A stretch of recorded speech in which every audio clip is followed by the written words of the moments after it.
ಅವ್ರು ಬ್ರೇಕ್ಫಾಸ್ಟ್ ಮಾಡಿದ್ರೆ ನಾ ಇಲ್ಲಿ ರಿಯಾಕ್ಷನ್ ಕೊಡು ಅಂದ್ರೆ ಮೀಟಿಂಗ್ ಆಗಿದೆ ಸರ್.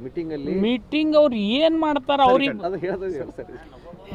ತಪ್ಪಿವೆ ಅಲ್ಲ ಇವೆಲ್ಲ ಇಲ್ಲ ನೋಡಿ ಅವ್ರು ಅಲ್ಲಿ ಮೀಟಿಂಗ್ ಮಾಡ್ಯಾರ ನಾ ಇಲ್ಲಿ ರಿಯಾಕ್ಷನ್ ಕೊಡು ಅಂದ್ರೆ ಹ್ಯಾಂಗೆ ಕೊಡೋಕ್ಕಾಗ್ತದೆ ನೀವೇ ಹೇಳ್ರಿ ನೋಡಿ. ಮೀಟಿಂಗಲ್ಲಿ ಏನು ಚರ್ಚೆ ನಮ್ಮಲ್ಲಿ ಯಾವುದೇ ನನಗೇನು ಹೇಳಿ ಮಾಡ್ತಾರೆ ಅವರಿಬ್ರು ಭಿನ್ನಾಭಿಪ್ರಾಯ ಇಲ್ಲ ಅಂತ ಅಲ್ಲ. ನಾನು ನಿಮಗೆ ಕೇಳ್ತೀನಿ, ಅವರಿಬ್ಬರು ಮೀಟಿಂಗ್ ಮಾಡಿದರೆ ಹೈಕಮಾಂಡಿಗೆ ಗೊತ್ತು, ಅವ್ರಿಗೆ ಗೊತ್ತು. ಅದನ್ನು ನಾನು ರಿಯಾಕ್ಷನ್ ಯಾಕೆ ಕೊಡ್ಬೇಕ್ರಿ? ಏ ನಮಗೆ ಕೇಳಿ ಮಾತಾಡೋದಿಲ್ಲ ಅವ್ರು ಏನೂ ಮಾತಾಡಿದರೆ ಇಲ್ಲ ಅದು ಅವರಿಗೆ ವರಿಷ್ಠರಿಗೆ ಗೊತ್ತು. ದಯಮಾಡಿ ಅದ್ರ ಬಗ್ಗೆ ನಮಗೆ ರಿಯಾಕ್ಷನ್ ಕೇಳಬೇಡಿ.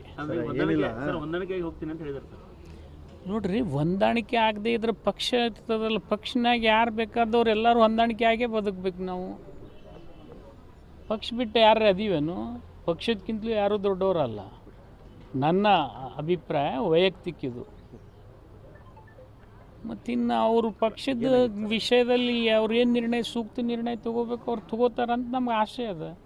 ಸಿಎಂ ಕುರ್ಚಿಯ ಗೊಂದಲ ಮಧ್ಯೆ ಹಲವಾರು ನೋಡ್ರಿ, ಗೊಂದಲನೇ ಇಲ್ಲ. ಈಗ ಮೀಟಿಂಗ್ ಮಾಡಿಕೊಂಡು ಉಪಹಾರ ಇಬ್ಬರು ಕೂಡ ಸೇರಿಸಿಕೊಂಡು ಒಗ್ಗಟ್ಟನ್ನು ಪ್ರದರ್ಶನ ಮಾಡಿದ್ದಾರೆ. ಆ ಒಗ್ಗಟ್ಟು ಪ್ರದರ್ಶನ ಮಾಡಿದ್ದಕ್ಕೆ ಒಂದು ಜವಾಬ್ದಾರಿತ ಸಚಿವರಾಗಿ ನೀವು ಏನು ಆಶೆ? ನಾನು ನೋಡ್ರಿ, ನನ್ಕಿಂತಲೂ ಹೆಚ್ಚು ಜವಾಬ್ದಾರಿ ಅವ್ರ ಮೇಲಿದೆ.